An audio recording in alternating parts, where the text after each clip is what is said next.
ప్రముఖ ఆధ్యాత్మిక గురువు ఇషా ఫౌండేషన్ వ్యవస్థాపకులు సద్గురు జగ్గి వాసుదేవ్పై మద్రాస్ హైకోర్టు కీలక వ్యాఖ్యలు చేసింది. మహిళలను ఎందుకు సన్యాసులుగా మారేలా ప్రేరేపిస్తున్నారంటూ ప్రశ్నించింది. ఓ కేసు విచారణ సందర్భంగా న్యాయస్థానం ఈ ప్రశ్న వేసింది. తన కుమార్తెలకు వివాహం చేసి కొత్త జీవితాన్ని చూపించిన సద్గురు ఇతర అమ్మాయిలను ఎందుకు సన్యాసం వైపు మళ్లిస్తున్నారని కోర్టు ప్రశ్నించింది. జస్టిస్ ఎస్ఎం సుబ్రహ్మణ్యం, జస్టిస్ శివజ్ఞానంతో కూడిన ధర్మాసనం ఈ కేసును విచారించింది. ఇషా ఫౌండేషన్ తన ఇద్దరు కుమార్తెలను బ్రెయిన్ వాష్ చేసి వారిని సన్యాసులుగా మారుస్తుందని, తల్లిదండ్రులు బంధువులను కలవడానికి కూడా అనుమతించడం లేదని కోయంబత్తూరులోని తమిళనాడు వ్యవసాయ విశ్వవిద్యాలయానికి చెందిన రిటైర్డ్ ప్రొఫెసర్ కామరాజ్ కోర్టును ఆశ్రయించారు. విచారణ సందర్భంగా కోర్టుకు హాజరైన ప్రొఫెసర్ కుమార్తెలిద్దరూ తమ ఇష్ట ప్రకారమే ఇషా ఫౌండేషన్లో ఉంటున్నామని చెప్పారు. తమను ఎవరూ బంధించలేదని చెప్పారు. ఇంజనీరింగ్ మాస్టర్స్ అయిన కూతుళ్లు విడిచిపెట్టి వెళ్లడం వల్ల తమ జీవితం దుర్భరంగా మారిందని, తమకు ఆధారం లేకుండా పోయిందని ప్రొఫెసర్ దంపతులు కోర్టుకు తెలిపారు. ఇరువైపులా వాదనలు విన్న ధర్మాసనం ఈ కేసులో మరింత లోతుగా విచారణ చేపట్టాలని సూచించింది.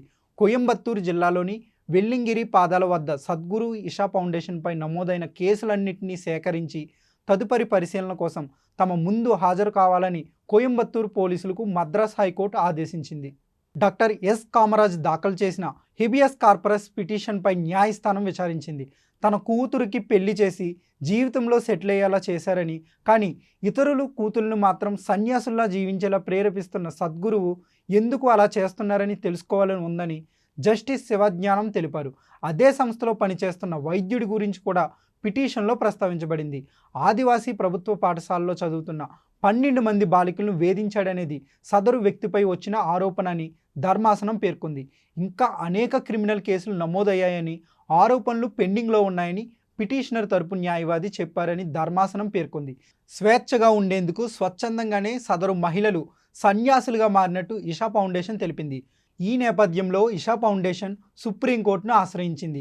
సుమారు 150 మంది పోలీసులు ఆశ్రమంలోకి ప్రవేశించి ప్రతి మూల శోధించారని ఫౌండేషన్ తరపు సీనియర్ న్యాయవాది ముకుల్ రోహత్గై సర్వోన్నత న్యాయస్థానానికి తెలిపారు. అనంతరం హైకోర్టు ఆదేశాలపై స్టే విధించి పోలీస్ చర్యలను ఆపాలని సుప్రీంకోర్టు ఆదేశాలు ఇచ్చింది.